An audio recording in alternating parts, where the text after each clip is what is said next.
Taste the Daily. Hola! Your dream vacation to Singapore starts from rupees 44,999 only with GT Holidays, South India's #1 travel brand.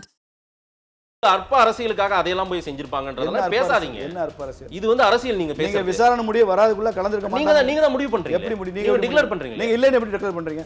நான் declare எப்படி பண்ணல. அது அற்ப அரசியல் சொல்றீங்க? எது அற்ப அரசியல்? சீமான் பேசுறது அற்ப அரசியல் இல்லையா? திருமாவளவன் பேசுறது அற்ப அரசியல் இல்லையா? ஏங்க, திருப்பதி லட்டுல மிருக கொழுப்பு இருக்கலாம்னு வாய்ப்பு இருக்குன்னு ஒரு அரசாங்கத்தினுடைய லேபரேட்டரி ரிப்போர்ட் வருது. அதை கண்டிச்சு பேசினா அற்ப அரசியலா?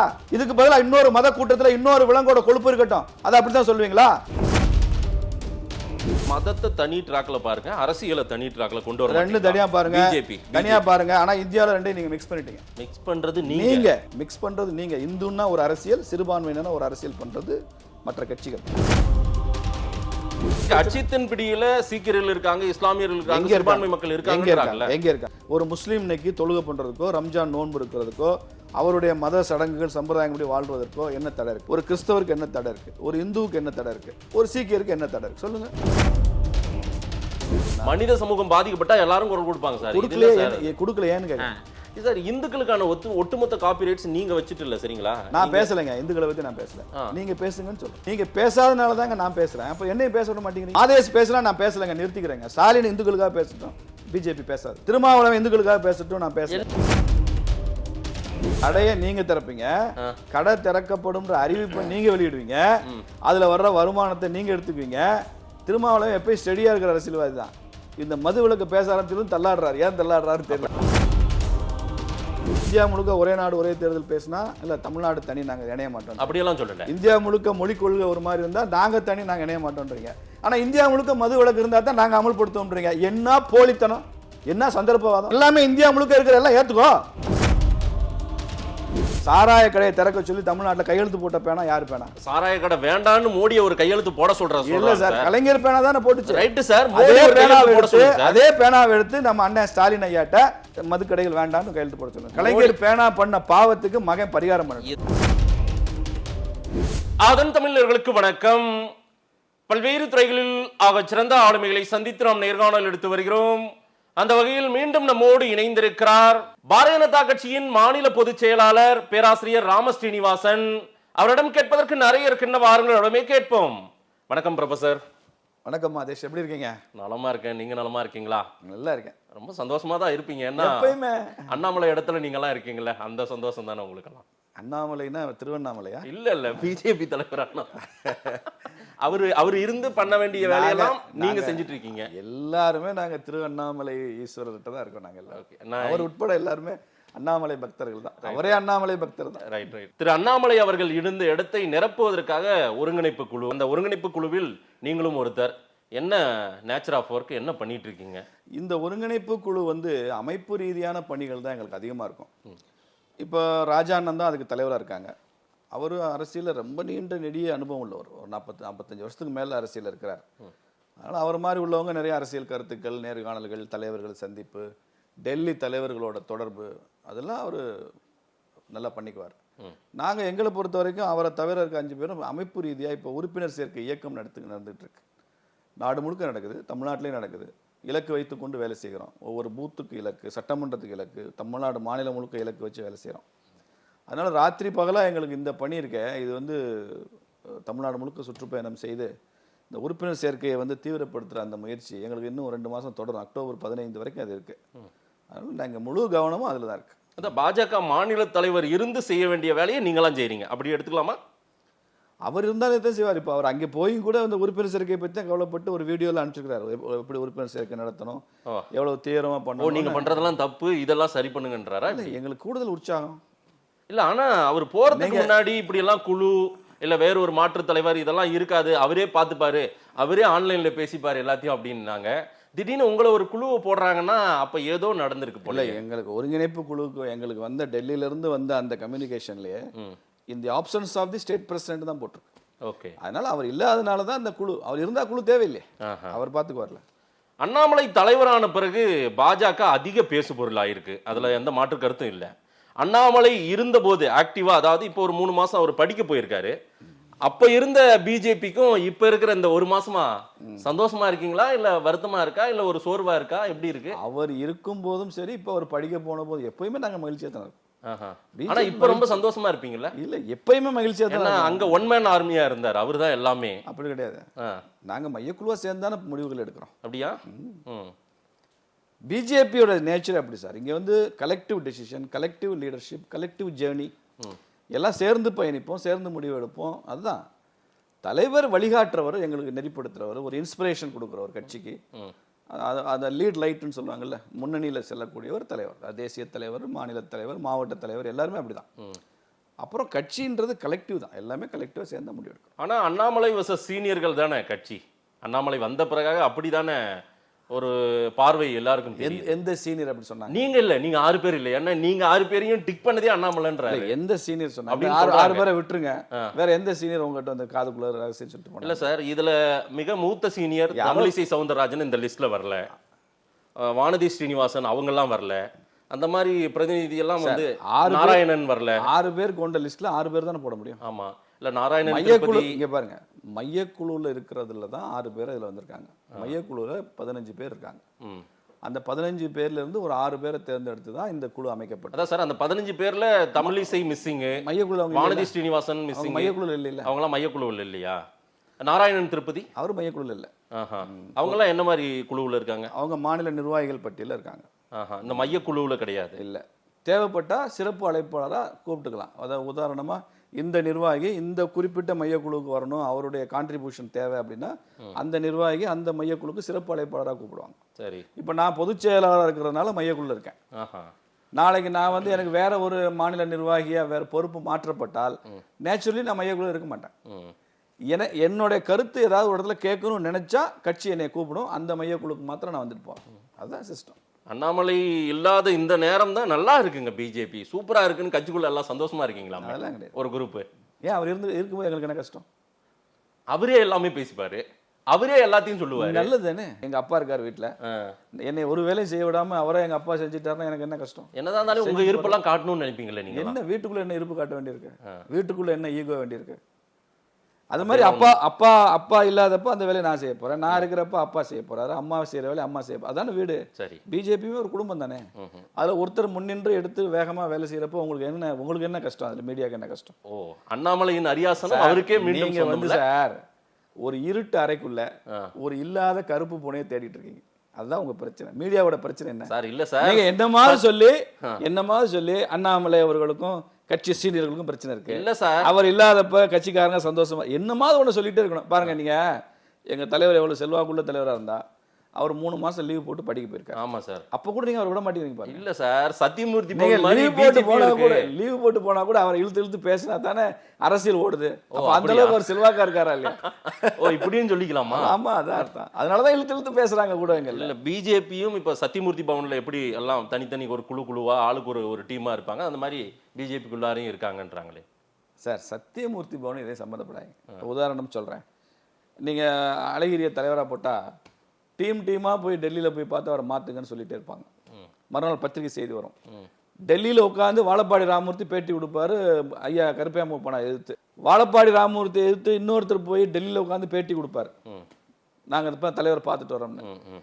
பிஜேபியில எந்த டிசிடென்ட் ஆக்டிவிட்டி நடக்குது? நீங்க பேட்டி எல்லாம் கொடுக்கறதுல, ஆனா போய் அண்ணாமலையை மாற்றணும், இல்ல அண்ணாமலை இந்த மாதிரி வேலையை பண்றாருன்னு கம்ப்ளைண்ட் எல்லாம் போயிருக்கீங்க. அப்படி யாரு சொன்னா? உங்களுக்கு என்ன சோர்ஸ்? சார் இல்ல சார், நீங்க பேட்டி கொடுக்க மாட்டீங்க. ஏன்னா மோடி அவர்களே பேட்டி கொடுக்க மாட்டாங்க. சரி, உங்களை மாதேஷ்ட தனியா ரகசியமா யாரா காதுல சொன்னாங்களா?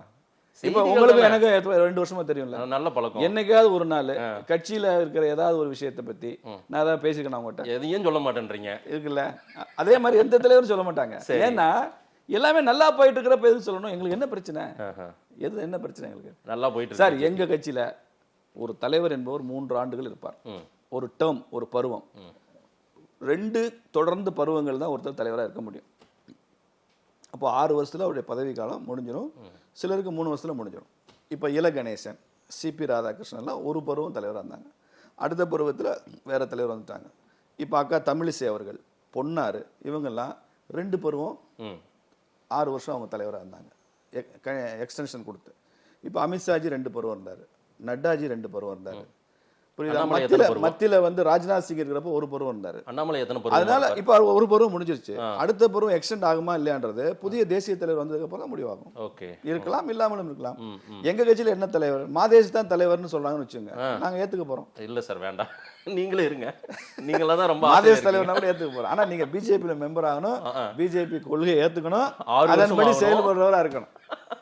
அதானே தவிர மோடியை உளவியல் ரீதியாக நாங்க வந்து மட்டுப்படுத்திட்டோம், அவரை தடுத்து நிறுத்திட்டோம். இந்த 2024 ரிசல்ட் வந்து மோடி வந்து நாங்க என்ன சொல்றோமோ அதை தான் செய்கிறார், நாங்க எதிர்ப்பு தெரிவிச்சுனா உடனே அந்த சட்டத்தை பின்வாங்குறாங்க, அந்த நிலையில் மோடியை நாங்க வச்சிருக்கோம்னு நேற்றுக்கு ஜம்மு அண்ட் காஷ்மீர் அந்த தேர்தல் களத்துல எல்லாம் பிரச்சாரத்துல ராகுல் காந்தி பேசுறாரு. உண்மையிலே ரொம்ப சோர்வா தான் இருக்காரு போல தெரியுது. அப்போ மோடி விமர்சனம் பண்ண வேண்டிய அவசியமே இல்லையா பண்றீங்க? நீங்க என்ன சொன்னாலும் கேட்கிற ஒரு பிரதமர் இருக்காரு, எதிர்க்கட்சி என்ன சொன்னாலும் கேட்கிற ஒரு பிரதமர் இருக்காரு, அந்த பிரதமர் ஏன் விமர்சனம் பண்றீங்க? இல்ல அந்த அளவு கட்டுப்படுத்திட்டாங்கன்றாங்க. அது அவர் ஏன் விமர்சனம் பண்றீங்க? நீங்க சொல்றதானே கேட்கிறாரு, அப்புறம் ஏன் விமர்சனம் பண்றீங்க? அப்புறம் மோடியை திட்டம் உங்கள்கிட்ட மோடி கிட்ட உங்களுக்கு என்ன பிரச்சனை? நீங்க சொல்ற கேட்கிற ஒரு பிரதமர், உங்க அஜெண்டாவை நிறைவேற்ற ஒரு பிரதமர், உங்களுக்கு என்ன பிரச்சனை? பாராட்டிட்டு போக வேண்டியன. பட் மோடியை தொடர்ந்து நீடிக்கட்டும், நாங்க என்ன சொல்றான்னு கேட்கிறாரு இல்ல அப்படின்னு சொல்லிட்டு போக வேண்டியன. அவர் பாருங்க இந்த மாதிரி ஓரளவு கண்ட்ரோல் கொண்டு வந்துட்டோம், ஒரு பார்டர் கொண்டு வந்துட்டோம். நாங்க எங்களை பார்த்து பயப்படுறாரு அவரு, அவரை வீட்டுக்கு அனுப்புறது வேலைன்றாரு. எதுக்கு அனுப்பணும்? வீட்டுக்கு அனுப்புறது யாரு முடிவு பண்ணணும்? மக்கள் முடிவு பண்ணணும். அதான் மக்கள் தான் இந்த மாதிரி ஒரு முடிவு எடுத்ததா, நாங்க அன்பால் மக்களை வென்று மோடியை வீழ்த்திட்டோம். நாங்க இந்த பருவத்துல 2024 வெற்றி பெற்றால் 5 ஆண்டுகளுக்கு நாங்கள் என்ன செய்வோம்னு நாங்க ஒரு தேர்தல் வாக்குறுதி கொடுத்து ஒரு தேர்தல் எலெக்ஷன் மேனிஃபெஸ்டோ வெளியிட்டு தான் ஆட்சிக்கு வந்திருக்கோம். சரி, இந்த 5 வருஷம் நாங்க என்ன செய்ய போறோம்னு சொல்லியிருக்கோம்ல, இந்த 5 வருஷத்துல அதுல ஒரு கடுகளவாவது குறைஞ்சா அதுக்கப்புறம் இந்த கேள்வி கேளுங்க. அதுல என்ன இருக்கோ அதை அப்படியே டிட்டோ நிறைவேற்றுவோம். பட் சென்ற 5 ஆண்டுகள் கொடுத்த அத்தனை வாக்குறுதி நிறைவேற்றிருக்கு. நீங்க எடுத்து பாருங்க, இது திமுக தேர்தல் வாக்குறுதி இல்ல. நீங்க திமுகவோட தேர்தல் வாக்குறுதி வச்சுக்கோங்க, பிஜேபியோட தேர்தல் வாக்குறுதி வச்சுக்கோங்க, ரெண்டு எது நிறைவேறிக்குன்னு பாருங்க. ஏன்னா நாங்க தேர்தல் அறிக்கையை மக்களோட நாங்க போட்டுக்கிட்ட புரிந்துணர்வு ஒப்பந்தம் நினைக்கிறோம், MOU சைன் பண்ணிருக்கோம்னு நினைக்கிறோம். சரி, எங்களோட எலெக்ஷன் மேனிஃபெஸ்டோன்றது it is a signed MOU between the people and the party. அதனால அதை வந்து நாங்க நிறைவேற்றோம். இந்த 5 வருஷத்துல நிறைவேற்றுவோம். கருப்பு பணத்தை எல்லாம் மீட்டு எடுத்துட்டீங்களா என்ன? நீங்க அப்ப இருந்து அதை சொல்லிட்டே இருக்கீங்க. அதுக்கான என்ன கருப்பு பணத்தை மீட்டுக்கிறதுக்கான எல்லா முயற்சி செய்வோம்னு சொல்லியிருக்கா இல்லையா? இல்ல சார், அதற்கான எல்லா வேலையும் நடந்துட்டு இருக்குல்ல. 3வது டென்யூர் சார். நீங்க திடீர்னு ரூபாய் நோட்டை எல்லாம் வந்து இது பண்ணீங்க, டிமானிட்டைசேஷன் கொண்டு வந்தீங்க. எத்தனை வருஷமா கருப்பு பணம் இஷ்யூ இருக்கு இந்தியால? நீண்ட காலமா இருக்குல்ல. ஆமா. எப்ப கருப்பு பணம்ன்றது ஒரு பொலிட்டிக்கல் இஷ்யூவா ஒரு ஹாட் டாபிக்கா எப்ப மாறுச்சு? இல்ல, ஆனா பண மதிப்பிழப்பு எல்லாம் ஒரு புரட்சி மாதிரி பண்ணது நீங்க தானே. பிஜேபினால தான் நடந்துச்சு. ரைட். பிஜேபி வந்து குறிப்பா அத்வானி அவர்கள் தான் கருப்பு பண விஷயத்தை ரொம்ப சீரியஸா எடுத்து வெளிநாட்டு வங்கிகள் இருக்கிற விஷயத்தை வந்து ரொம்ப ஹைலைட் பண்ணது அவர் தான். இன்னும் சொல்ல போனா மகேஷ் ஜெத்மலானி இன்னும் முக்கியமான பொருளாதார நிபுணர்லாம் வச்சு ஒரு கமிட்டி டாஸ்க் ஃபோர்ஸ் அமைச்சார். அத்வானி அவர்கள் தலைவராக இருக்கிறப்ப அமைச்சார். மோடி அவர்களும் அதை ரொம்ப பெரிய தேர்தல் பிரச்சனையா மாத்தினார். அதுக்கப்புறம் தான் இன்னைக்கு இந்தியா குறைஞ்சபட்சம் இந்தியாவில இருந்து வெளிநாட்டு வங்கிகளுக்கு போற அந்த ஃப்ளோ இருக்குல்ல, அது வந்து டிராஸ்டிக்கா குறைஞ்சிருக்கு. இப்போ கருப்பு பணம் இந்திய பணம் இந்தியா விட்டு வெளில போறது குறைஞ்சிருக்கு. இது பிஜேபினால தான் நடந்திருக்குது. எவ்வளவோ பணத்தை மீட்டு கொண்டு வந்திருக்கிறோம்.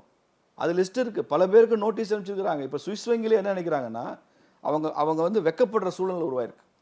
நாம இதை பெரிய அரசியல் விஷயமா பேச பேச பேச அவங்க நாட்டில் இந்தியா ஆசியா மாதிரி நாடுகள்ல இருந்து அரசியல்வாதிகள் திருடி கொண்டு வந்து போன ஊழல் பணத்தை எல்லாம் சேஃபா வச்சுக்கிற இடமா சுவிட்சர்லாந்து மாறி போச்சு, இது நம்ம நாட்டுக்கு பெரிய அவமானம் அப்படின்னு அவங்க சட்டங்களை திருத்தி இருக்கிறாங்க. உதாரணமா நீங்க மாதேஷ் முன்னால போய் பணம் போட்டீங்க சுவிட்சர்லாந்து வங்கியில, இங்க போடுறதுக்கு வழி இல்லைங்க.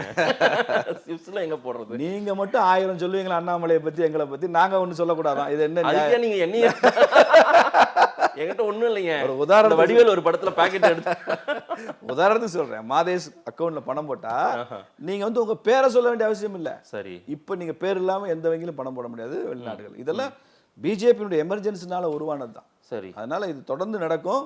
இது வந்து சும்மா இன்னைக்கு தோசையை திருப்பி போட்ட மாதிரி போடுற வேலை இல்ல, இது ஒரு லாங் டர்ம் ப்ராசஸ். இல்லங்க, வங்கியை ஏமாத்திட்டு போயிட்டு வங்கியில கடன் வாங்கிட்டு ஓடினாங்க பாத்தீங்களா, அந்த மாதிரி ஆட்களை யார இங்க கூட்டு வந்தீங்க? நீங்க யார இந்தியாவுக்கு வர வச்சீங்க? அவங்க சொத்தெல்லாம் இப்ப எங்க இருக்கு? இல்ல, அதையெல்லாம் நீங்க முடக்கிட்டீங்க.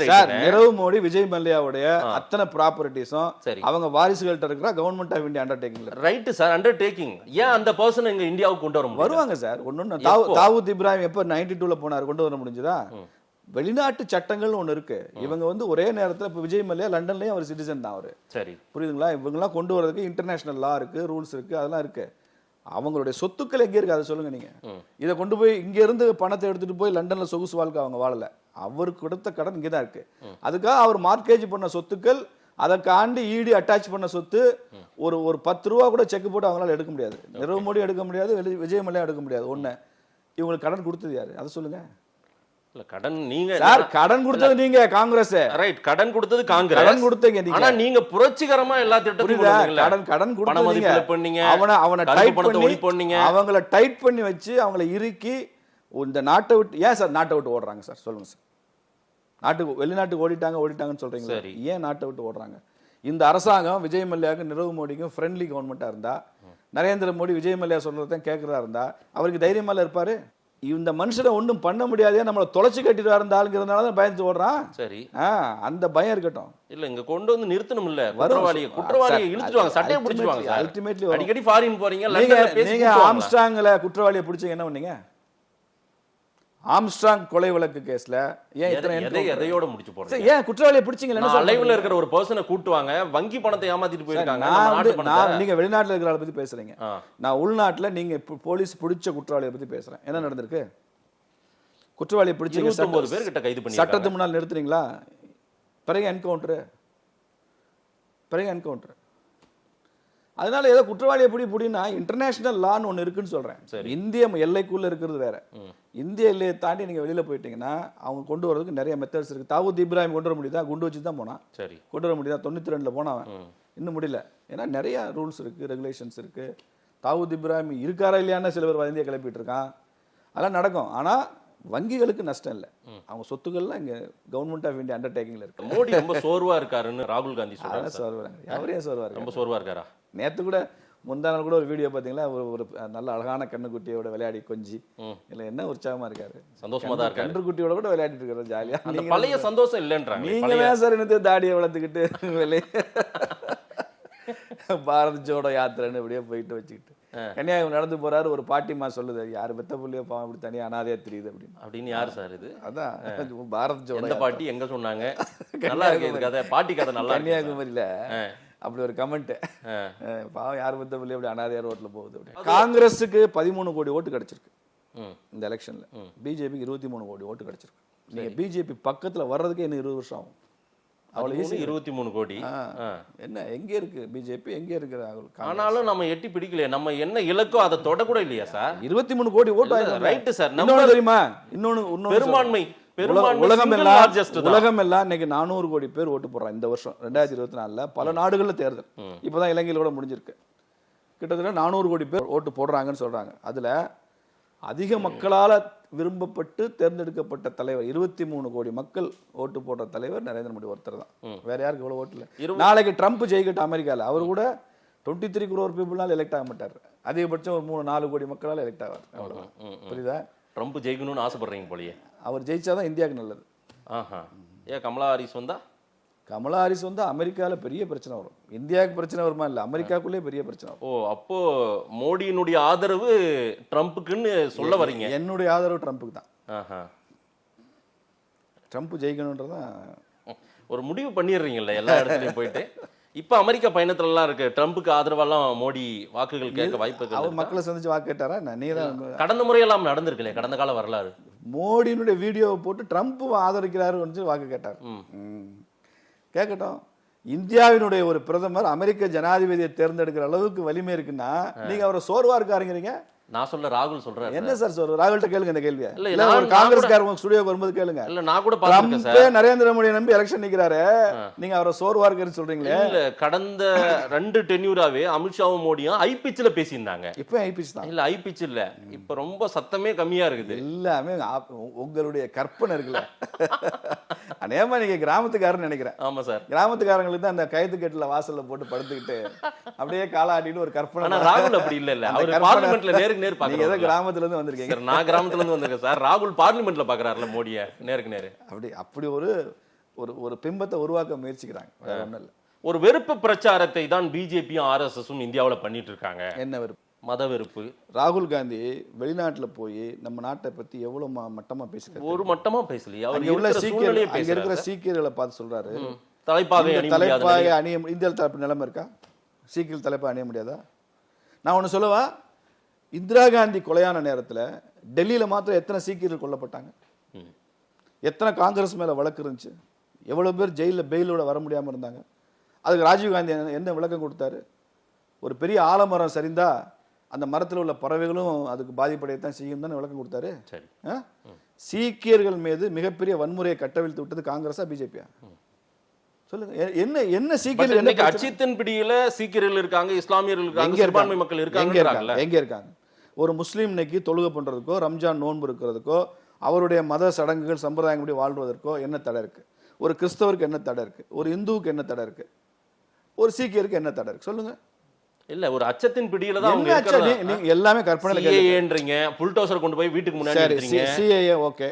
சிஏஏல எந்த இந்திய முஸ்லிமுடைய குடியுரிமை பறிக்கப்பட்டிருக்கு? இல்ல, அதுதான் அவங்க அச்சத்தின் பிடியில. ஏன் சார் இந்தியா முழுக்க எதுக்கு சார் ஷாகின் பாக் எல்லாம் நடந்தது? சிஏஏல முஸ்லிமே இல்லையே. சிஏஏ சட்டத்துல முஸ்லிம்ன்ற வார்த்தை எங்க இருக்கு? சிஏஏங்கிறது பாகிஸ்தான்ல பங்களாதேஷ்ல உள்ள இந்துக்களுக்கு குடியுரிமை வரவங்க தான் சிஏஏ. முஸ்லிம்ன்ற வார்த்தை எங்க இருக்குன்னு கேக்குறேன். என்ஆர்சி எம்பிஆர் என்ன இருக்கு? என்ஆர்சி அங்க எங்க முஸ்லிம்ன்ற வார்த்தை எங்க இருக்கு? இல்ல, அது சிஏஏல முஸ்லிம்ன்ற வார்த்தை எதுக்கு இந்தியா முழுக்க போராட்டம் பண்ணாங்க? டெல்லியில உட்கார்ந்து அறியாமை. என்ன சார் இது? சார் நான் சவால் விட்டு என்ன நீங்க திடீர்னு முஸ்லிம் எங்க இருக்குன்றீங்க? முஸ்லிம் எங்க இருக்கு சொல்லுங்க. சிஏஏ சட்டத்துல முஸ்லிம்களுக்கு எதிராக ஒரு வாசகம் இருக்குன்னு நீங்க இப்ப நான் போறதுக்குள்ள எதிரான வாசகம் இல்ல சார். முஸ்லிம்களை பத்தி எங்க மென்ஷன் பண்ணி இல்ல. நீங்க உங்களுடைய கடந்த கால வரலாறு, உங்களுடைய ரெக்கார்டை எடுங்கன்றீங்க. வரலாறு உங்க தாத்தா எங்க பிறந்தாரு, உங்க அப்பா இறந்து பிறந்தாரு, அதெல்லாம் எடுங்க. அது முஸ்லீம் மட்டும் கேக்குறோமா? எல்லாரும் கேக்குறோம். நானும் தான். அது கூட எனக்கு இல்ல, தமிழ்நாட்டுல இல்ல, அந்த பார்டர் ஸ்டேட்ஸ் தான். ஏன்னா இல்லீகல் மைக்ரன்ட்ஸ் நிறைய வந்து பெரிய பாதிப்புக்குள்ளான மாநிலங்கள்ல தான் அவங்களுக்கு அதெல்லாம் கொடுக்க வேண்டியிருக்கும். வேற இடத்துக்கு எங்க பிரச்சனை? சென்னையில எதுக்கு உட்கார்ந்தாங்க அப்ப இஸ்லாமியர்கள்? உங்களுக்கு என்ன பிரச்சனை? சென்னையில எதுக்கு உட்கார்ந்தாங்க? உங்களுக்கு என்ன பிரச்சனைன்னு சொல்லுங்க. அதான் பிரச்சனை இருக்குன்றாங்க. உங்ககிட்ட ஆதாரம் எதுவும் இல்ல, உங்களை என்ன செய்ய போறாங்க? டிடென்ஷன் கேம்புக்கு அனுப்புவாங்க. எங்க அனுப்பி போட்டுருக்காரு? என்ன அடுத்து இதெல்லாம் நடந்திருக்குல்ல, பல மாநிலங்கள்ல நடந்திருக்கு. அசாம்ல என்ன நடந்தது? அதெல்லாம் பண்ண முடியாதுங்க. அப்பெல்லாம் பண்ண முடியாது. இது வந்து வெளிநாட்டுல இருந்து சட்டவிரோதமா குடியேறுகளை கண்டுபிடிக்கிறதுக்கு தான். இதே தவிர இது வந்து இந்தியாவில் இருக்கிற முஸ்லீம்கள், இந்திய முஸ்லீம்கள் இந்தியர்கள் தான். நான் ஒரு இந்தியனா எனக்கு என்ன உரிமை இருக்கோ அந்த மண் மீது அத்தனை உரிமையும் ஒரு முஸ்லீமுக்கு உண்டு, கிறிஸ்தவனுக்கு உண்டு. சரி. இது பிஜேபியினுடைய கொள்கை. இது நான் சீனிவாசன் பேசிட்டு போறதில்லை. அதனால எந்த முஸ்லீமுக்கு இல்லை. சிஏஏல முஸ்லீம்ன்ற வார்த்தையே கிடையாது. இல்ல சார், பஞ்சாப்ல விவசாயிகள் சீக்கியர்கள் அங்க இருக்கிற மக்கள் மோடியை பாதி வழி நடு ரோட்ல நிறுத்தினாங்க. மத ரீதியாவா இல்ல விவசாய ரீதியாவா? விவசாய ரீதியா தான் போராட்டம். மத ரீதியா கொண்டு வராங்க. இல்ல, அவங்களுக்கே உங்க மேல ஒரு கோபம் இருக்கு, ஆதங்கம் இருக்கு. விவசாய கோரிக்கை அது. அதுக்கும் மதவாதத்துக்கும் சம்பந்தம் கிடையாது. மதவாதம் அது சம்பந்தம் இல்ல. முஸ்லீம் பெண்கள் ஒரு 10 பேர் இன்னைக்கு குழாயில தண்ணி வரலன்னு சொல்லி கார்பரேஷன் பஸ்ஸை மறிச்சாங்கன்னா அது மதவாதம் இல்ல. குடிக்க தண்ணி இல்லைன்றனால முஸ்லீம் பெண்கள். உங்களை பார்த்தால் ஒரு பயம் இருக்கிறது. இருக்கலாம் சார். எனக்கு ஒரு பயம் இல்ல சார். நம்ம ரெண்டு பேரும் ஃப்ரெண்ட் தான். மக்களுக்கு இல்ல. மக்களுக்கு இல்ல. ஏன் அப்படி ஓட்டு போறது இல்ல உங்களுக்கு? அப்படி இருந்தா 3வது முறை எப்படி மோடி ஜெயிப்பாரு? மோடி ஜெயிக்கிறாரு. மோடி ஜெயிச்சிருந்தா, பெரிய அளவுக்கு ஜெயிச்சிருந்தா 300 400 நீங்க சொல்லியிருந்தா அந்த மக்களும் உங்களுக்கு வாக்கு போட்டிருக்கணும். அவங்க சுத்தமா போடல சார். பிஜேபி சிறுபான்மையினருக்கு எதிரான கட்சி என்பது நீங்கள் கட்டவிழ்த்து விடுகிற பிரச்சாரம். நான் சொல்றது நீங்கள்னா திமுக, காங்கிரஸ், கம்யூனிஸ்ட் சொல்றேன். நீங்கள் கட்டவிழ்த்து விடுகிற பொய் பிரச்சாரம். அது எப்படி 100 பேரும் நம்புறாங்க? அதுல ஒரு 10 பேராவது உங்களுக்கு அந்த மதவாதத்தை அதிகமாக பரவச் செய்கிற மதவாத இயக்கங்களும் அந்த மதங்களுக்குள்ளே இருக்கு. கம்யூனல் ஆர்கனைசேஷன்ஸ் அவங்களும் அதை பரப்புறாங்க.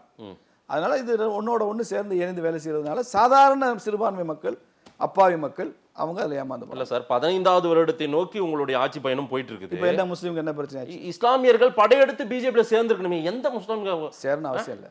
ஊருக்கு ஒரு தமிழ்நாட்டுல ஒரு வேலூர் இப்ராஹிம் மாதிரி ஊருக்கு ஒரு வேலூர் இப்ராஹிம் கூட இல்லாம போயிட்டாங்களே. அப்படி எத்தனை முஸ்லீம்கள் படையெடுத்து காங்கிரஸ்லயும் கம்யூனிஸ்ட்லயும் இருக்காங்க, சேர்ந்து ஓட்டு போடுறாங்க. மகாராஷ்டிரால ஓட்டு போடுறாங்க. மகாராஷ்டிரால தெரியுமா, போன முறை தேர்தலில் ஒரு சீட்டு கூட முஸ்லீம் கொடுக்கலன்னு சொல்லி ஒரு பெரிய எதிர்ப்பே வந்துச்சு மகாராஷ்டிரா காங்கிரஸ்ல. ஒரு சீட்டு கூட கொடுக்கல. நீங்க என்ன பண்றீங்க? எத்தனை முஸ்லீம் சீட்டு கொடுத்தாங்க நீங்க? சார் நாங்க தான் சிறுபான்மை எதிர்ன்னு சொல்லிட்டீங்க. நீங்க தானே சாம்பியன் ஆஃப் மைனாரிட்டி. நீங்க எவ்வளவு கொடுத்தீங்கன்னு சொல்லுங்க. சரி, நீங்க எவ்வளவு பேர் கொடுத்தீங்கன்னு சொல்லுங்க. இல்ல, நீங்க அந்த நம்பிக்கையை கொடுப்பதற்காக யாராவது கட்சியில சேர்த்து இல்ல. ஜம்மு காஷ்மீர்ல எவ்வளவு இந்துக்களுக்கு கொடுத்துருக்கீங்கன்னு சொல்லுங்க. ஜம்மு காஷ்மீர்ல இந்து தானே மைனாரிட்டி. சரி, அங்க எவ்வளவு இந்துக்களுக்கு நீங்க சீட்டு கொடுத்துருக்கீங்கன்னு சொல்லுங்க. காங்கிரஸ், பிடிபி, அந்த தேசிய மாநாட்டு கட்சி எல்லாம் இருக்குல்ல, ஜம்மு காஷ்மீருக்கான கட்சி தானே அது. நீங்க எவ்வளவு இந்துக்களுக்கு சீட்டு கொடுத்துருக்கீங்கன்னு சொல்லுங்க. எவ்வளவு இந்துக்களை நீங்க அகாமடேட் பண்ணிருக்கீங்கன்னு சொல்லுங்க.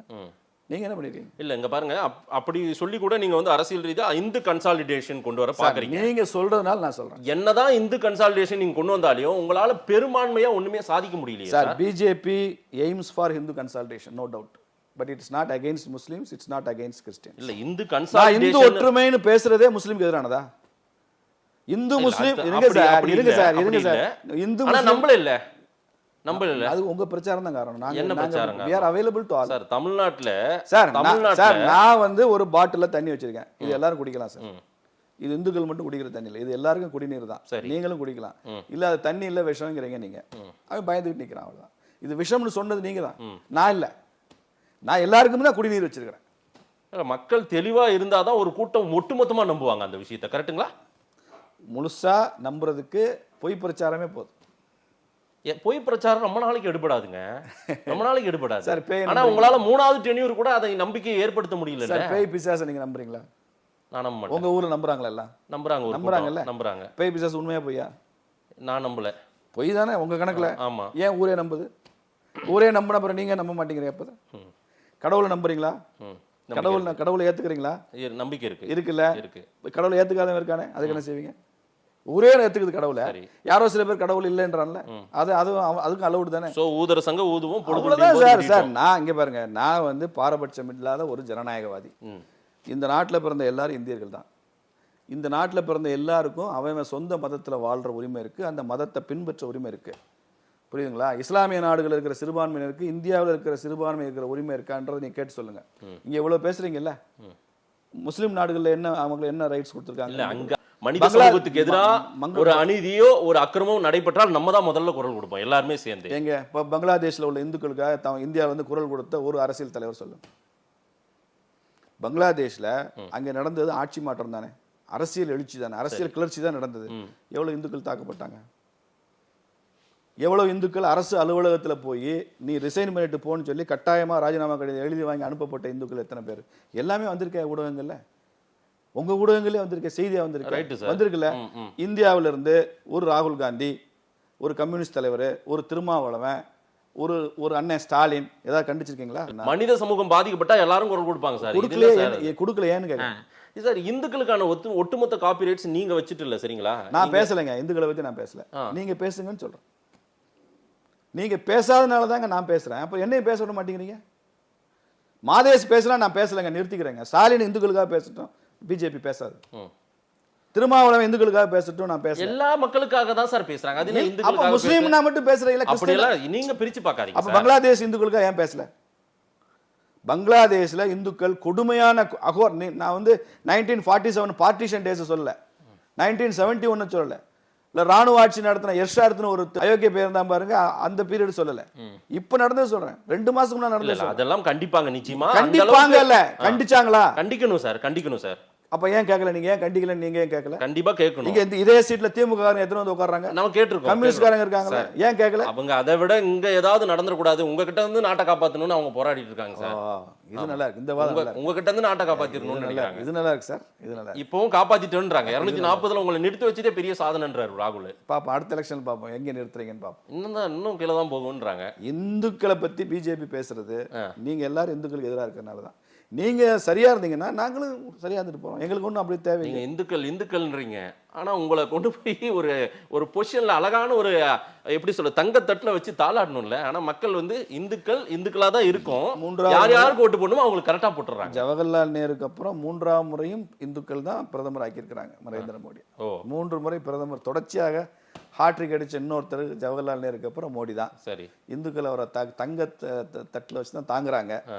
அப்ப ஜவஹர்லால் நேரு கூட ஏன் முடிஞ்சதுன்னா, அப்ப எதிர்கட்சினே ஒண்ணு இல்ல, சுதந்திரம் அடைஞ்சப்ப காங்கிரஸ் தான் இருந்துச்சு, இருந்ததே ஒரே கட்சி. ஆனா 4 கால்ல 2-3 கால் கடன் வாங்கி நம்ம கூட அரவணைச்சு தான் நம்ம வந்து உட்கார்ந்துட்டு இருக்கோம். அதனால என்ன சொந்த கால் கிடையாது. நீங்க ராஜீவ் காந்திக்கு அப்புறங்க, ராஜீவ் காந்தி 85 to 89 இருந்தார்ல பிரைம் மினிஸ்டர், அவருக்கு அப்புறமா மெஜாரிட்டியோட வந்த ஒரு பிரதமர் யாராவது ஒருத்தர் சொல்லுங்க, ஆட்சியில் இருந்த ஒரு பிரதமர்.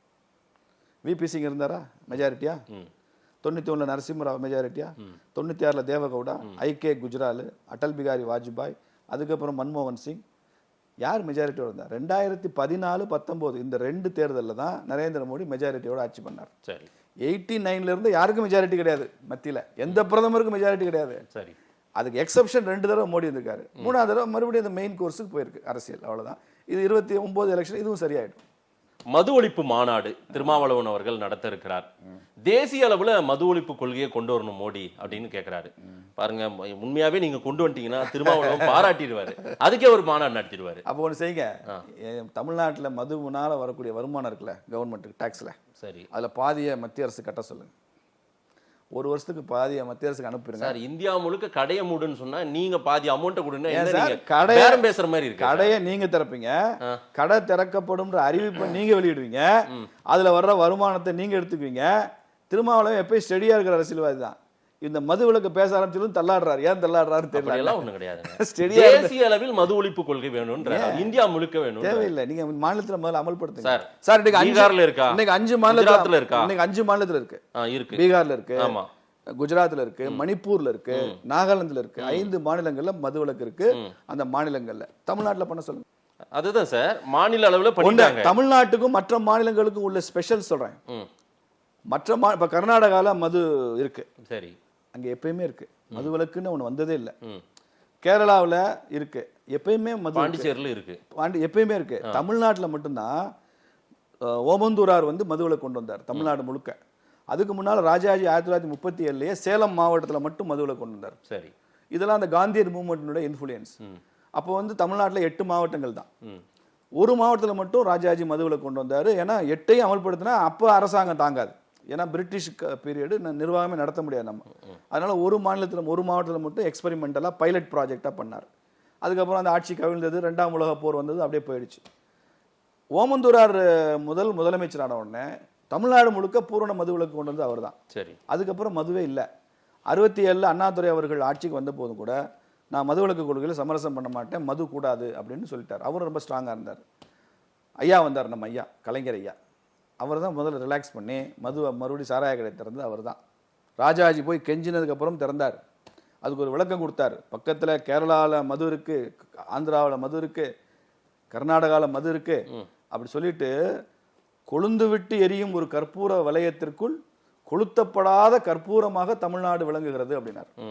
சுத்தி கொழுந்து விட்டு எரிதான், நடுவில் ஒரு கற்பூரமா தமிழ்நாடு இருக்கான். இது எத்தனை நாளுக்கு வச்சிருக்க முடியும்? அதனால் நாங்கள் மது விலக்கை ரத்து செய்யவில்லை, ஒத்தி வைக்கிறோம்னார். புரியுதா உங்களுக்கு? இந்த மாதிரிலாம் தமிழ் வளர்த்தாருன்றீங்களா? இந்த மாதிரிலாம் தமிழ்ல வர்ணனைகள் கொடுத்து எல்லாரையும் சாராயம் குடிக்க வச்சது அவர் தான். காமராஜர் படிக்க வச்சாரு, கருணாநிதி குடிக்க வச்சாரு. இதெல்லாம் வந்து நல்ல வாதமா? இது ஒரு வாதமா? இது நல்ல ரைமிங்கா இருக்குன்னு சொல்லிக்கிறீங்க நீங்க, சரிங்களா? என்ன வாதம் நீங்க? இல்ல சார், இன்றைக்கு தேவையில்லைன்னு ஒருத்தர் ஒரு போராட்டத்தை முன்னெடுக்கிறாரு.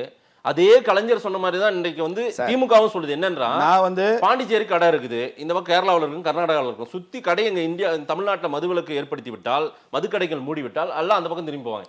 இந்தியா முழுக்க கொண்டு வாங்கன்றாங்க. கர்நாடகாவில் உங்க இந்திய கூட்டணி அரசாங்கம் தான் நடக்குது. கேரளாவில் மார்க்சிஸ்ட் அரசாங்கம் உங்க இந்திய கூட்டணி தானே. நீங்க ஒரு அமெண்ட்மெண்ட் கொண்டு வாங்க. தெலுங்கானால ரேவந்த் ரெட்டி, என்ன சார்? தெலுங்கானா ரேவந்த் ரெட்டி இருக்காரு, உங்க இந்திய கூட்டணி இல்ல சார். ஆர்டிகல் 47 என்ன சொல்லுது? பார்லிமெண்ட்ல நீங்க கொண்டு வாங்க சார். முடியாது. ஏன்னா முடியாதுன்னா என்ன இது? அப்படி முடியாது. டைரக்டிவ் பிரின்சிபல் இருக்குன்றீங்க தானே? ஆமா, டைரக்டிவ் வழிகாட்டு நெறிமுறைகள் இருக்கு. வழிகாட்டு நெறிமுறைகள்ல இருக்கிற எல்லாத்தையும் நிறைவேற்றுறதுக்கு ஒத்துக்க சொல்லுங்க, பண்ணிடும். வழிகாட்டு நெறிமுறைகள்ல காமன் சிவில் கோடு வரணும்னு அண்ணல் அம்பேத்கர் எழுதி வச்சிருக்காரு. திருமாவளவன் ஒத்துக்கிறாருன்னு கேளுங்க. வழிகாட்டு நெறிமுறைகள்ல பசுவதை தடை சட்டம் இருக்கணும்னு பாபா சாஹேப் எழுதி வச்சிருக்காரு. நீங்க நினைக்கிறதுக்கெல்லாம் தலையாட முடியாது சார். இப்ப இது வேண்டான்றோம். உங்களுக்கும் வேணுமா வேண்டாவா? தமிழ்நாட்டுல வேண்டாம் இல்ல, நான் சொல்லுங்க மோடி கிட்ட சொல்லி. வழிகாட்டும் நெறிமுறைகள்ல பாபா சாஹேப் அம்பேத்கர் அவர்கள் எதையெல்லாம் சொல்லி இருக்கிறாரோ அதையெல்லாம் நிறைவேற்றுவோம், பார்லிமெண்ட்ல சட்டம் போட்டுன்னு அண்ணன் திருமாவளவன் சொல்லுங்க. இல்ல சார், காமன் சிவில் கோடு சொல்லியிருக்காருங்க. சரி, பசுவதை தடை சட்டம் சொல்லியிருக்காருங்க.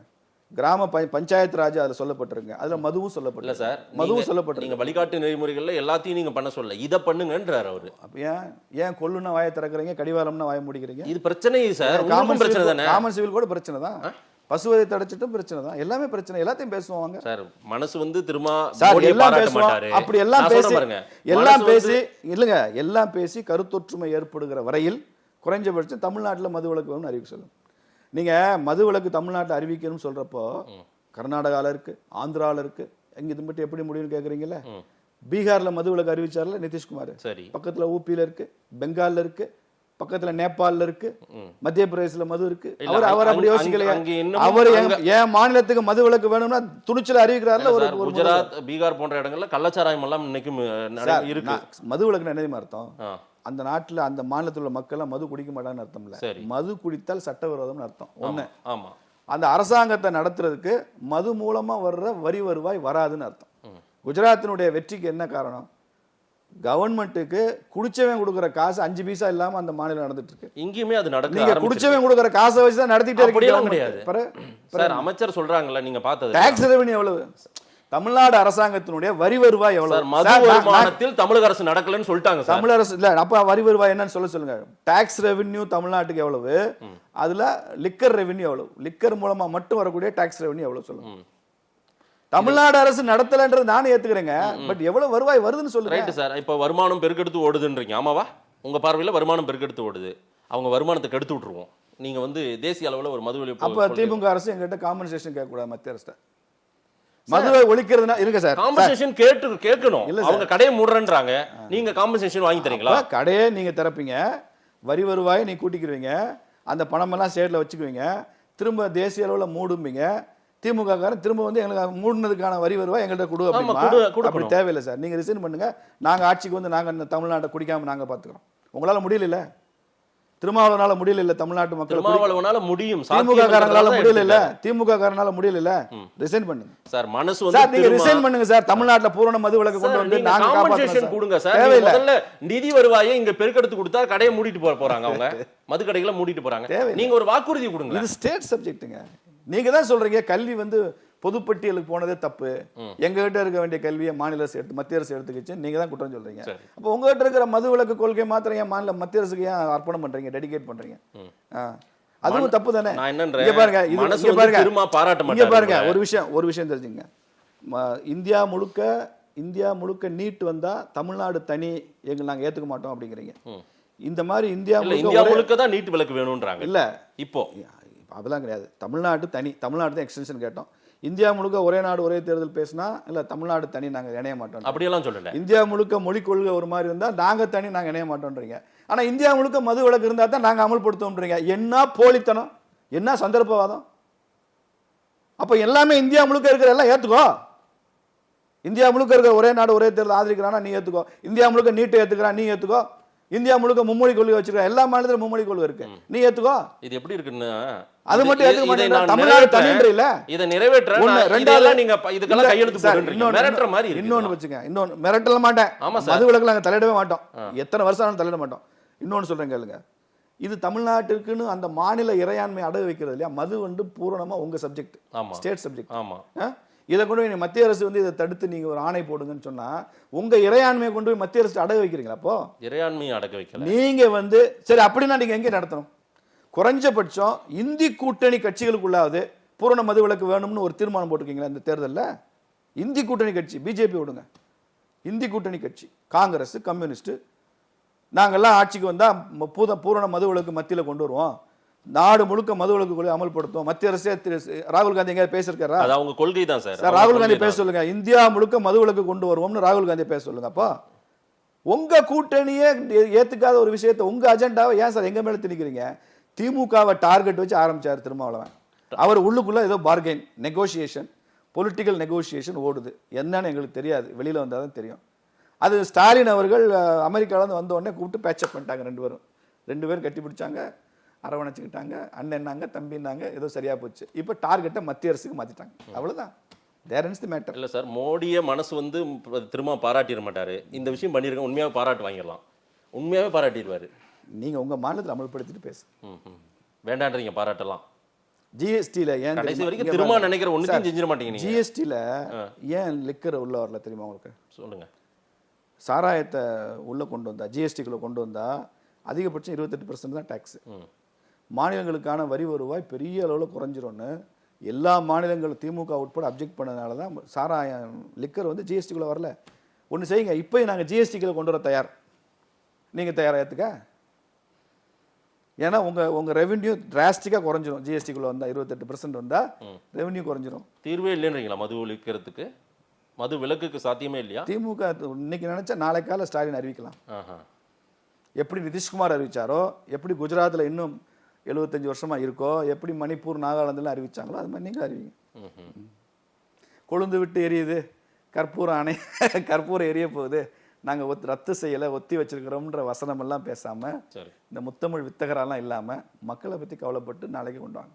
தேவைப்பட்டால் விசிகாவினுடைய தலைவர் ஆன்லைன் ரம்மி இந்தியா முழுக்க தடை பண்ணிட்டாங்களா சார்? அப்படியெல்லாம் இல்லை, தமிழ்நாட்டில் தான் தடை பண்ணீங்க. இந்தியா முழுக்க தடை பண்ணாதான் நான் தமிழ்நாட்டில் தடை பண்ணணும்னு சொல்லல. சரி, அதுக்கு ஒரு ஸ்டாண்டு, அப்புறம் மதுவுக்கு என்ன இன்னொரு ஸ்டாண்டு. தேவைப்பட்டால் இந்தியா பூரா ஏன் தடை பண்ணணும்? தமிழ்நாடு தடை பண்ணுங்க. தேவைப்பட்டால் திருமாவளவன் மோடியை கூட சந்திச்சு இதை பற்றி பேச போறாங்க. சந்தோஷமா சந்திப்பார் மோடி. திருமாவளவன் மாதிரி ஒரு மூத்த அரசியல் தலைவரை சந்திக்கிறதுக்கு மோடி ஐயாக்கு என்ன தயக்கம்? சந்தோஷம். செய்ய மாட்டீங்க. ஸ்டாலினோட அதிகமா கட்டி பிடிச்சுக்கோங்க. ஆனா செய்ய மாட்டீங்க. இல்ல, செய்ய வேண்டிய அவசியம் இல்லைன்ற. நீ உங்ககிட்ட பவர் இருக்குது, உங்ககிட்ட எல்லா ரெவென்யூ இருக்குது, என்னென்ன அது அதன் மூலமா அழிச்சு தீக்கணுமோ தமிழ்நாட்டை அழிச்சு நாசக்கேடாக்கியாச்சு. அப்புறம் அதை ஒழிக்கிறதுக்கு மட்டும் மோடி கையெழுத்து போடணும்னா என்ன அர்த்தம்? நீ கையெழுத்து போடு. கலைஞரின் பேனாவுக்கு செலவழிக்கிறீங்கல்ல, கலைஞரின் பேனா தானே சாராயம் குடிக்காத மக்களை குடிக்க வச்சு அவரது பேனா தானே. அந்த பேனா தானே கையெழுத்து போட்டுச்சு மது வேணும்னு. சாராய கடையை திறங்கன்னு கையெழுத்து போட்ட பேனா யாரு பேனா? Right sir. சார், சாராய கடையை திறக்க சொல்லி தமிழ்நாட்டில் கையெழுத்து போட்ட பேனா யாரு பேனா? சாராய கடை வேண்டான்னு மோடியை ஒரு கையெழுத்து போட சொல்றாரு. இல்ல சார், கலைஞர் பேனா தானே போட்டுச்சு. Right sir. அதே பேனாவை எடுத்து நம்ம அண்ணன் ஸ்டாலின் ஐயாட்ட மதுக்கடைகள் வேண்டாம்னு கையெழுத்து போட சொல்லுங்க. கலைஞர் பேனா பண்ண பாவத்துக்கு மகன் பரிகாரம் பண்ண. இதை விட பெரிய பேனா மோடி வச்சுக்கிறாரு, அவரை போட சொல்லுங்கன்றாங்க. இந்தியா முழுக்க நடக்கட்டுமே, நல்லது தானே. அதுக்கு வாய்ப்பு இல்லைங்க. இந்தியா கூட்டணி இந்தியா முழுக்க கேட்குது. இந்தி கூட்டணியை முதல்ல முடிவு பண்ண சொல்லு. ராகுல் காந்தியை முதல்ல முடிவு பண்ண சொல்லு. அவங்க தேர்தல் அறிக்கையில் எதுவுமே திருமாவளவன் தேர்தல் அறிக்கை கூட இல்லைங்க. அது மதுவில் கொண்டு வருவோம், இந்தியா பூரா கொண்டு வரதுக்கு நாங்கள் குரல் கொடுப்போம். நீங்கள் பாருங்கள், நான் வந்து நடைமுறை சாத்தியமாக சொல்கிறேன். இந்தியா முழுக்க மது விலக்கு வேணும்னு மத்திய அரசை வலியுறுத்துகிற ஒரு கூட்டம். இது வந்து பெரிய ப்ராசஸ் இல்லையா? இதை வந்து டெல்லி மாதிரி ஒரு இடத்துல உட்காந்து எல்லா தலைவர்களும் பேசி ஒரு கன்வென்ஷன் நடத்தி எல்லா தலைவர்கள் எம்பிக்களும் தனித்தனியாக சந்தித்து இது ஒரு இயக்கமாகவே பண்ணி கையெழுத்து இயக்கமாக மாற்றி அதை கொண்டு போய் மோடிட்ட கொடுத்து, இங்கே பாருங்கள், தேர்ந்தெடுக்கப்பட்ட 540 எம்பிக்களும் நாடு முழுக்க வேணும்னு சொல்கிறாங்க, மத்திய அரசு தலையிடணும் எதிர்பார்க்குறாங்க அப்படின்னு சொல்லி எல்லா மாநில முதலமைச்சர்களையும் சந்தித்து இந்த கூட்டத்துக்கே திருமாவளவன் என்ன பண்ணணும் தெரியுமா? எல்லா மாநில முதலமைச்சரையும் கூப்பிடணும். இந்தியா முழுக்க பிஜேபி ஆளுகிற முதலமைச்சர் உட்பட கூப்பிடணும். ஏன் பிஜேபி வேண்டாங்க, நீங்க வர வேண்டாம். நீங்க செய்ய வேண்டிய பிஜேபிக்காரன் தானே சார்? செய்யறதுனா பிஜேபிக்காரன் தானே. அந்த ஸ்டேட் சிஎம் கூப்பிடுங்க. இல்ல புதுச்சேரி கிட்ட வேண்டான்றாங்க. மதமும் சாதியும் வராதிங்க, கிட்ட வராதிங்கன்றாங்க. இதுல மதம் இல்லைங்க, மது தானே இருக்கு. அதை தானே ஒழிக்க போறீங்க. சரி, அதுக்கு கூப்பிட மாட்டேன்றீங்க. குஜராத் சிஎம் கூப்பிடுங்க, மத்திய பிரதேச சிஎம் கூப்பிடுங்க, வாங்க நம்ம எல்லாம் மது ஒழிப்போம், நம்ம எல்லாருமா சேர்ந்து எல்லாரும் போய் ஐயா மோடியை பார்ப்போம், அவர் நினைச்சாருன்னா முழிச்சிருவாரு அப்படின்னு ஒரு கிரவுண்ட் ஒர்க் பண்ணுங்க. ஆனா மெமரண்டம் முதல்ல இந்த கூட்டத்தை நீங்க டெல்லியில் நடத்தணும் சார். கள்ளக்குறிச்சியில் ஏன் நடத்துறீங்க? இல்ல, அடுத்த ஸ்டேஜ் அங்கதான் போகும். பண்ணுங்க சார், அடுத்த ஸ்டேஜ் பண்ணுங்க சார், பண்ணுங்க சார். முதல்ல கன்சென்சஸ் உருவாக்கணும். டெமோக்ரஸியில் வந்துங்க என்னைக்குமே ஒரு ஒப்பீனியன் பில்டிங்னு ஒன்று இருக்கணும். ஒரு கருத்தை உருவாக்கிக்கிட்டே இருக்கணும். அந்த கருத்து தான் கொஞ்சம் நாள் கழிச்சு ஜெயிக்கும். மக்கள் ஆதரவு தெரிவிக்க அந்த கருத்து ஜெயிக்கும். அது மாதிரி ஒரு ஒப்பீனியன் பில்டு பண்ணுங்க. அது இல்லாமல் சும்மா மொட்டையாக போட்டு ஒரு கோரிக்கை வச்சேன், அது நேற்று வரைக்கும் தூங்கிட்டு இருந்துட்டு நேற்று வரைக்கும் தேர்தல் அதை பற்றி பேசலாம். பார்லிமெண்ட் எலெக்ஷனில் யாருமே அதை பேசலை. இன்றைக்கி வந்துட்டு நீங்கள் திமுக மேலே பண்ணுற அட்டாக்கை, நீங்கள் சென்னைக்கு புயல் அபாயம் வருதுமா, புயல் சென்னையை நெருங்கி கொண்டிருக்கிறது, சென்னையை தாக்கும் என்று தெரிகிறதுமா, திடீர்னு பார்த்தீங்கன்னா அது விசாகப்பட்டினத்துக்கு அப்படி போயிடுச்சு. அப்படிமா அங்கே போய் அடிச்சுக்கிட்டு இருக்கோம். அது மாதிரி திருமா புயல் என்ன பண்ணுச்சு, ஸ்டாலினை நோக்கி அப்படியே குறி வந்துட்டே இருந்துச்சு. ஸ்டாலின் ஏதோ ஒரு மந்திரம் வச்சிருக்காரு, அவர் பெரிய ஜீம் பூம்பா ஏதோ பண்ணியிருக்கிறாரு. அப்படி 10% மந்திரம் சொன்னோடனே அந்த புயல் அப்படியே திரும்பி இப்போ அப்படியே டெல்லி பக்கமாக திருமா புயல் வந்து டெல்லி பக்கம் போச்சு. இந்த புயல்லாம் இங்கே ஒன்றும் எடுபடாது. இந்த லட்டு பிரச்சனை பெரிய அளவுக்கு பேசு பொருளாக இருக்கிறது. பிஜேபி இதை வந்து ஒரு அரசியல் ரீதியாக மத ரீதியாகவே உங்களுடைய தாக்குதல்கள் இருக்கிறத பார்க்க முடியுது. ஜெகன்மோகன் ஒரு கிறிஸ்துவ மிஷினரி, அவர் இந்த வேலையெல்லாம் செஞ்சிருப்பாரு அப்படின்ற ஒரு தாக்குதலை பிஜேபியின் சிலர் வந்து கையில் எடுத்திருக்கிறத பார்க்க முடியுது. பிஜேபி மட்டும் இல்லை, தெலுங்கு தேசமே அப்படிதான் பேசுது. அதுதான் எனர்ஜி டானிக்கே நீங்க தான்றாங்களே. சந்திரபாபு நாயுடு இப்படி எல்லாம் செய்ய வச்சதே, இந்த மாதிரி மத அரசியலுக்கு கொண்டு வந்து விட்டதே வந்து பிஜேபின்றாங்களே. திருப்பதி மத வழிபாட்டு ஸ்தலம் தானே. மத வழிபாட்டு ஸ்தலம் தான். திருப்பதி லட்டுன்றது எப்படி டெல்லி வாழ லாலா கடை ஸ்வீட்டா இல்லை பிரசாதமா? பிரசாதம். அப்போ மதம் தானே அது. ரைட்டு. அதில் ஒரு பிரச்சனை அது மதவாதம் இல்லை சார். அதில் வந்து சம்பந்தப்பட்ட என்ன பிரச்சனையோ அதை தான் நம்ம பேசணும். என்ன பிரச்சனை? அதில் என்ன விலங்கின் கொழுப்பு ஏதோ கலக்கப்பட்டிருக்கிறதா சொல்கிறாங்க. நீங்கள் சப்ஜெக்டை பேசாம ஜெகன்மோகன் ஒரு கிறிஸ்துவ மிஷினரின்னு எங்கேருந்து பேசுறீங்க? இதெல்லாம் எங்கேருந்து வருது? உண்மைதானே சார். அவர் ஒரு முதலமைச்சர், அங்க அந்த மாநிலத்தின் முதலமைச்சராக இருந்தபோது லட்டுல என்னத்தை கலப்பாங்கன்னு ஜெகன்மோகன் ரெட்டிக்கு தெரியுமா என்ன? அவ்வளோ அலட்சியமா இருந்திருக்காருன்னு சொல்றேன். அவர் வந்து கலந்தாருன்னு சொல்ல, அலட்சியமா இருந்திருக்காரு ஜெகன்மோகன் ரெட்டி. காரணம் அவருக்கு இந்த சென்டிமெண்ட் இல்லை. இது என்ன இது சென்டிமெண்ட்? ஆமா, அவர் சென்டிமெண்ட் இல்லாம தான் இப்படி இருக்குது. இல்ல, அங்க அறங்காவலர்கள், அங்க நிர்வாகிகள்லாம் யாரு? அங்க இருந்தவங்க எல்லாம் அந்த கோயிலின் புனித தன்மையை பாதுகாக்கக்கூடியவர்களா தான் இருந்திருப்பாங்க. அவங்களா டெண்டர் விடுறாங்க. அங்கே உள்ள அரங்காவலர் டெண்டர் விடுறாரு. கவர்மெண்ட் தான் டெண்டர். இல்ல சார், அது குவாலிட்டி செக்அப் எல்லாம் யார் பண்ணியிருக்கணும்? கோயில் நிர்வாகம் தானே பார்த்துருக்கணும் ஒட்டுமொத்தமா. நீங்க நியமிச்ச நிர்வாகி தானே. ஜெகன்மோகன் ரெட்டி நியமித்த அறங்காவலர். ஒரு கோயில் சார் அறங்காவலர் குழுவை நாயுடு வந்தோடனே கலைச்சிட்டாரா இல்லையா? சரி, ரெட்டி போட்ட அறங்காவலர் குழுவை நாயுடு வந்தோடனே கலைச்சார்ல. ஏன் கலைச்சாரு? முறை இல்லாம போட்ட நிர்வாக குழு அது. என்னதுங்க, ஒரு பல கோடி மக்களினுடைய ஒரு புனிதமான ஒரு கோயில் அது. இதுதான் மதவாதம். பல கோடி மக்களுடைய புனிதம் சொல்றீங்களா? ரைட். இதைத்தான் நாங்களும் பேசுறோம். நாங்க பேசினா மதவாதம், மாதேஷ் பேசினா இல்ல, மக்கள் உணர்வு. இது உணர்வை நான் பேசுறேன். அந்த உணர்வு தாங்க நானும் சொல்றேன். நீங்க தூண்டுறீங்க இந்த இடத்துல. இந்த இடத்துல தூண்டுறீங்க. அது என்ன, அவர் போட்ட குழு எல்லாம் வந்து கோயிலுக்கு எதிராக செயல்படணும்னு நினைச்சாங்களா? டெல்லி ஸ்வீட்ஸ்ல எங்க ஊர் ஸ்வீட் கடையில லட்டுல கலப்படம் இருக்குன்னா அது வெறும் அடல்ட்ரேஷன். சரி, அடல்ட்ரேஷனுக்குன்னு சட்டத்துல தண்டனை இருக்கு. ரைட். இதுவும் அடல்ட்ரேஷன் தான். இதுவும் அடல்ட்ரேஷன் இல்ல, அதை தாண்டி சொல்றேன். இதுல வந்து மிருக கொழுப்பு இருக்கு அப்படின்னு சொன்னா இது வெறும் அடல்ட்ரேஷன் இல்ல, இது வந்து சென்டிமெண்டல் ஹர்ட். ஏன் சொல்றேன் கேளுங்க. நான் வந்து நான் வெஜிடேரியன் சாப்பிட்ற ஆள், விரும்பி சாப்பிட்ற ஆள். ஆனால் நானே கூட கோவில்களுக்கு போகிற அன்னைக்கு சாப்பிட மாட்டேன், திருப்பதி போனால் சாப்பிட மாட்டேன், எங்கள் ஊர் அழகர் கோயில் போனாங்க அன்னைக்கு சாப்பிட மாட்டேன். அந்த ஊர்லேயே பிறந்து வளர்ந்து முதலமைச்சரான ஜெகன்மோகன் ரெட்டிக்கு நீங்க சொல்லி கொடுக்குறீங்களா? தெரியாதனால சொல்லி தர வேண்டிய என்ன சார் இது? எங்க ஊர்ல பிறந்து வளர்ந்தாரு. நீங்க எப்படி நீங்க அதுக்கு தீர்ப்பு எழுதுறீங்க? இந்த ஊர்ல தாங்க சீமான் பிறந்து வளர்ந்தாரு, இந்த ஊர்ல தாங்க திருமாவளவன் பிறந்து வளர்ந்தாரு. அவங்களுக்கு சென்டிமெண்ட் இல்லையே, ஏன் அதை பத்தி கவலைப்படல? இது இஸ் இட் மியர் அடல்ட்ரேஷன்? இல்ல சார், இது நடந்து சார் இது வந்து நடந்ததான்னு ஒரு ரிப்போர்ட்டை வச்சு நீங்க பேசக்கூடாது சார். ஒரு 4-5 பேர்கிட்ட சாம்பிள்ஸ் கொடுங்க, அதே சேம் இதை கொடுங்க. எப்படி 4-5 ஒரு 5 ரிப்போர்ட்டாவது எடுத்துக்கணும்ல சார்? குஜராத் லேப்ல போயிருக்கு. குஜராத் லேப்னா தான் டவுட் வருதுல்ல, குஜராத்னாவே டவுட் தான். இப்போ அதுக்கப்புறம் விசாரணை கமிஷன் போயிருக்கு. அங்க இருந்து வந்து திண்டுக்கல்ல அந்த டைரி ஃபார்ம் உட்பட அங்க இருந்து சாம்பிள்ஸ் எடுத்துட்டு போய் ஆந்திரால விசாரணையில இருக்குது. விசாரணை முடிவில் வரட்டும். இன்றைக்கு ஒரு கட்டுரை நான் ஒன்று சொல்றேன் கேளுங்க. அதுல சோயாபீன் கொழுப்பு இருக்கலாம் அல்லது மிருக கொழுப்பு இருக்கலாம் அப்படின்னு 2-3 இன்கிரியன்ட் கூப்பிட்டுருக்காங்க. ஆமா. இப்போ இந்த ரெண்டுக்கு இடையில நான் ஒரு கோடு போடுறேன். சோயாபீன் கலக்கப்பட்டிருந்தா அது கலப்பட சட்டம், அந்த ஆக்ட் படி பண்ணா போதும். ஆனா அதே இடத்துல அது மிருக கொழுப்பா இருந்தா இது சீரியஸ் சென்டிமெண்ட் ஹர்ட். ஏன் தெரியுமா? நான் சைவமா இருக்கணும், மிருக மாமிசமோ மிருக கொழுப்போ சாப்பிடக்கூடாது, பால் கூட குடிக்கிறது தப்புன்னு நினைக்கிறவங்க எவ்வளவு பேர் இருக்கிற இடத்துல நீங்க வந்து லட்டுல வந்து மிருக கொழுப்பை கலந்து பல கோடி மக்களினுடைய நம்பிக்கையை சீர்குலைக்க இல்ல உங்க அற்ப அரசியலுக்காக அதையெல்லாம் போய் செஞ்சிருப்பாங்கன்றதெல்லாம் பேசாதீங்க. என்ன அற்ப அரசியல்? இது வந்து அரசியல். நீங்க பேசுங்க, விசாரணை முடிய வராதுக்குள்ள கலந்துருக்க மாட்டீங்க. நீங்க தான் முடிவு பண்றீங்க. எப்படி முடிவு? நீங்க டிக்ளேர் பண்றீங்க. நீங்க இல்லன்னு எப்படி டிக்ளேர் பண்றீங்க? நான் டிக்ளேர் பண்ணல. எப்படி அற்ப அரசியல் சொல்றீங்க? எது அற்ப அரசியல்? சீமான் பேசுறது அற்ப அரசியல் இல்லையா? திருமாவளவன் பேசுறது அற்ப அரசியல் இல்லையா? ஏங்க திருப்பதி லட்டுல மிருக கொழுப்பு இருக்கலாம்னு வாய்ப்பு இருக்குன்னு ஒரு அரசாங்கத்தினுடைய லேபரேட்டரி ரிப்போர்ட் வருது, அதை கண்டிச்சு பேசினா அற்ப அரசியலா? இதுக்கு பதிலாக இன்னொரு மத கூட்டத்தில் இன்னொரு விலங்கோட கொழுப்பு இருக்கட்டும், அதை அப்படித்தான் சொல்லுவீங்களா? அதை எந்த மதம் எந்த மிருகம் நான் சொல்ல அந்த கூட்டத்தில் இந்த இன்டர்வியூல அது தெரியாதா உங்களுக்கு? நீங்க அதுக்குள்ளே ஒரு முதல் இந்திய சுதந்திர போர் எப்படி சார் வந்துச்சு? துப்பாக்கி தோட்டாவில் பசு கொழுப்பையும் பன்றியினுடைய கொழுப்பையும் கலந்து வச்சான்றதான் இன்ஸ்டன்ட் ரீசன். பல காரணங்கள்ல அதானே வந்துச்சு முதல் இந்திய சுதந்திர போர். நம்ம சொல்றோம்ல, பன்றி கொழுப்புல எந்த மதத்துக்கு அப்ஜெக்ஷன் இருக்கு? முஸ்லிம்களுக்கு இருக்கு. பசு கொழுப்புல எந்த மதத்துக்கு அப்ஜெக்ஷன் இருக்கு? இந்துக்களுக்கு இருக்கு. நான் என்ன சொல்றேன், எந்த மதத்தினுடைய சென்டிமெண்ட்டை ஹர்ட் பண்ணக்கூடாது சார், எதையும் கட் பண்ணக்கூடாது. நான் நேத்து கூட ஒரு நேர்காணல் வெளிப்படுத்தின விதம் ரொம்ப வேகமா பண்ணிட்டாங்கன்ற வேண்டாம், அது செய்யத்தான் செய்வாங்க. ஏன்னா ரொம்ப அவசரம். சென்டிமெண்ட் ஹர்ட் பண்ணா வெளிப்படுத்துவான் சார். இது கூட செய்யாட்டியா மனுஷனே கிடையாது சார். அவன் இந்து. அவன் சார் என்டிஏ அலைன்ஸ் கூட்டத்துல உட்கார்ந்து சந்திரபாபு நாயுடு அனௌன்ஸ் பண்ணார் சார். பேசட்டும் சார், பேசட்டும். என்டிஏ அலைன்ஸ் கூட்டம் உங்க கூட்டணியினுடைய எம்எல்ஏக்கள் கூட்டத்துல இந்த விஷயத்தை வெளிப்படுத்துறாரு. பண்ணட்டும் சொல்றாரு. பண்ணட்டும். சொல்ல வேண்டிய இடம் எது? அது எங்க ஏன் சொல்லக்கூடாது? எங்க வேணாலும் சொல்லலாம். இது ஒரு அரசியல் மேடையில உட்கார்ந்து அரசியல் பண்ணி ஒரு முதலமைச்சருக்கு எல்லா அதிகாரமும் இருக்கு, எங்க வேணாலும் சொல்லலாம். ஸ்டாலின் வந்து தமிழ்நாட்டு பிரச்சனை அமெரிக்கால இருந்து பேசுறது இல்லையா? இல்ல, சந்திரபாபு நாயுடு அமெரிக்கால இருந்து பேசுறது. சந்திரபாபு நாயுடு தொடர்ந்து நீ கிறிஸ்துவர் நான் இந்து இப்படின்ற பிரபகண்டாவை அவர் தொடர்ச்சியா பண்ணிட்டே இருக்காரு ஜெகன்மோகனுக்கு. பண்ணட்டும். அவருக்கு என்ன திருப்பதி கோயில், அவருக்கு என்ன வேலை? யாருக்கு என்ன வேலை? ஜெகன்மோகன் ரெட்டிக்கு என்ன வேலை? சிஎம். அவரு சிஎம் எழுதி மோடி 4 முறை போனாரு. மரியாதைக்கு மோடி கூட தானே போனாரு. என்ட்ரி போட்டு ஒரு முறையும் ஆந்திராவுக்கு சார் என்ட்ரி போட்டு தான் சார் போனவர். சிஎம் இருந்தாலும் என்ட்ரி போட்டு தான் போகணும். சரி, போக கூடாது. அதனால தான் நீங்க அலட்சியம் காட்டிருக்கீங்கன்னு சொல்ல. நான் மத ரீதியா டார்கெட் பண்ணல, உங்களுக்கு அந்த சென்டிமெண்ட் புரியலன்னு சொல்லல.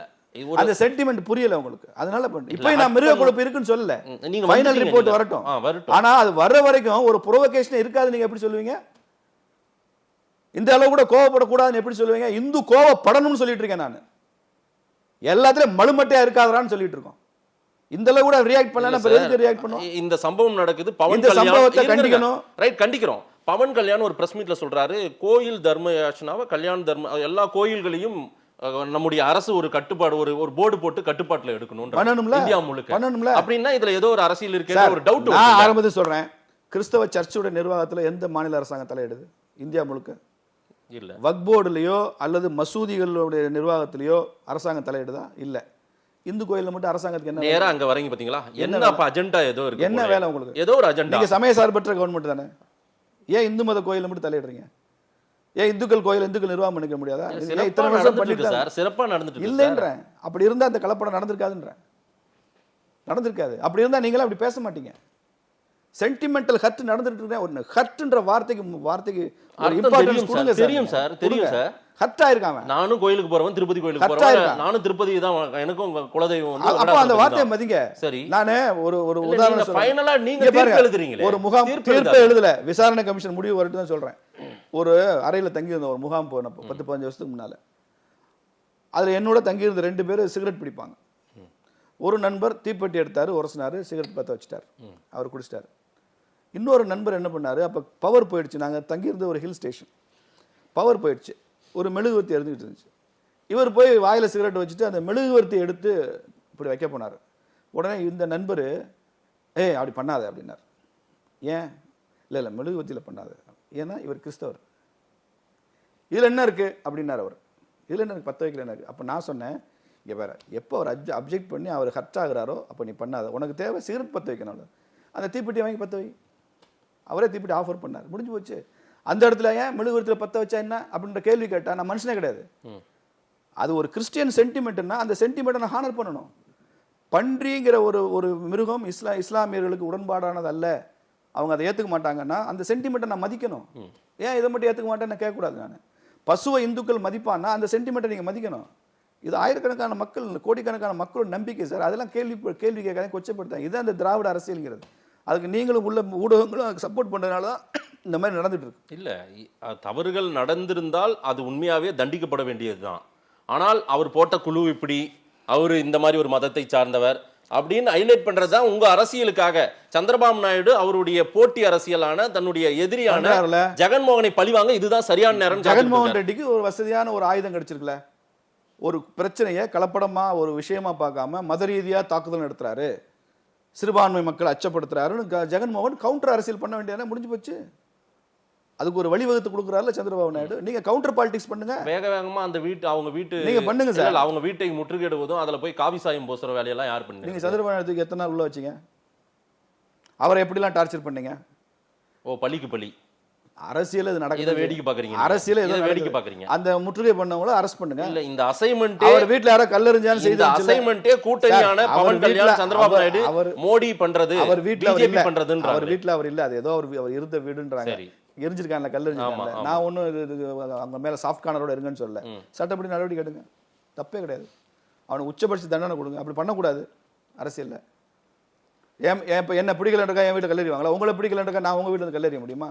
சொல்லறியலாம், கல்லெறிய கூடாது. சந்திரபாபு நாயுடு பண்ணது சொல்லறிதல் தான், கல்லெறிதல். மதத்தை தனி ட்ராக்ல பாருங்க, அரசியலை தனி ட்ராக்ல கொண்டு வர. ரெண்டு தனியா பாருங்க, பிஜேபி தனியா பாருங்க. ஆனா இந்தியாவில் ரெண்டையும் நீங்க மிக்ஸ் பண்ணிட்டீங்க.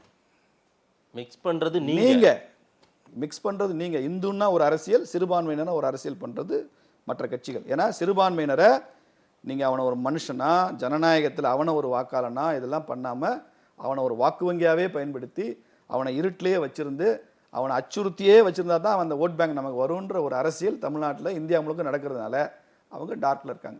என்னைக்கு அவனுக்கு விவரம் தெரியுதோ அந்த நிமிஷம் திமுக தூக்கி போட்டுரும். எது உண்மைன்றதை மக்கள் சொல்லட்டும், சொல்லுவாங்க, விரைவில் சொல்லுவாங்க. நேரில் வந்து நேரம் கொடுத்து பேசும்போது நன்றி ப்ரொஃபசர். வணக்கம்.